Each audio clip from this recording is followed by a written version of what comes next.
गंगा जी में स्नान कर रहे थे काशी में। स्नान करके बाहर जैसे ही निकले तो एक गणिका वो अपने कपड़े निचोड़ रही थी। अपने कपड़े निचोड़े तो उसके छींटे जो थे वो मार्कंडे जी के ऊपर पड़ते थे। मार्कंडे जी ने उसको डांटते हुए कहा, अरे तू देख के नहीं कपड़े निचोड़ सकती? राम राम राम, मुझे फिर नहाना पड़ेगा। भोले बाबा जो ब्राह्मण के रूप में थे उन्होंने कहा, आप काशी को छोड़ के जा क्यों रहे? मार्कंडे जी ने कहा, काशी छोड़ के इसलिए जा रहा हूं कि बताओ एक गणिका कह रही है जहां तुम जाओगे वहां मैं भी जाऊंगी। ऐसी नगरी में रहने से क्या फायदा जहां सबको समान गति मिलती हो। तब पंडित जी ने जो ब्राह्मण के रूप में भोले बाबा थे उन्होंने एक सुंदर लीला करी और महादेव की इच्छा से 2 स्त्रियां घास का गट्ठर लेकर के वहां आई। भोले बाबा ने दोनों को बुलाया, कहा यहां आओ। एक के सिर पर सूखे घास का गट्ठर था, एक के सिर पर गीले घास का गट्ठर था, हरे घास का गट्ठर था। दोनों को रखवा दिया और दोनों में आग लगा दी। जो सूखे घास का गट्ठर था वो तो तुरंत जल गया, पर जो हरी घास थी वो सुलग सुलग करके धीरे धीरे धीरे धीरे जलने लगी।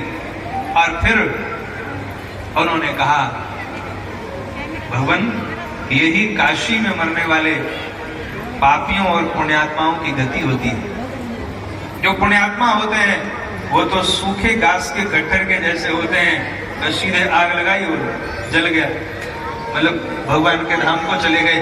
पर जो पापी होते हैं वो जैसे ही हरी घास का गट्ठर है ऐसे सुलग सुलग करके जलते हैं। उनको पहले भैरवी यातना देकर के शुद्ध किया जाता है और फिर उनको भी मैं अपने परम धाम, उनको भी भगवान परम धाम ले लेते हैं। मार्कंडे जी ने कहा, इतनी बड़ी बात को इतने सुंदर उदाहरण से समझा देने वाला कोई सामान्य ब्राह्मण नहीं हो सकता। महादेव प्रकट हुए हैं, मार्कंडे जी ने उनके चरणों में प्रणाम किया है और कहा, बाबा हमसे बड़ी भूल हो गई, मैं काशीपुरी छोड़ के यहाँ बाहर चला आया। भगवान ने कहा, कोई बात नहीं, मैं तुम्हें आशीर्वाद देता हूं।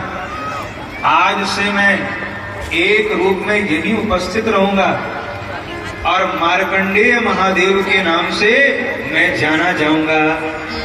जो भी काशी आएंगे बाबा विश्वनाथ का दर्शन करेंगे, अगर वो मार्कंडेय महादेव का दर्शन नहीं करेंगे तो उनको संपूर्ण पुण्य की प्राप्ति नहीं होगी। इसलिए जो भी यहाँ काशी विश्वनाथ आएंगे उनको यहाँ मार्कंडेय महादेव आकर के दर्शन करना ही पड़ेगा। बड़ी महिमा है काशी की माना। आज भी मार्कंडेय महादेव विद्यमान है काशी, कभी आप जाने अवश्य जाएं। जो बड़ी महिमा है काशी की, काशीपुरी जो भगवान के त्रिशूल पर अवस्थित है, प्रलय के समय भी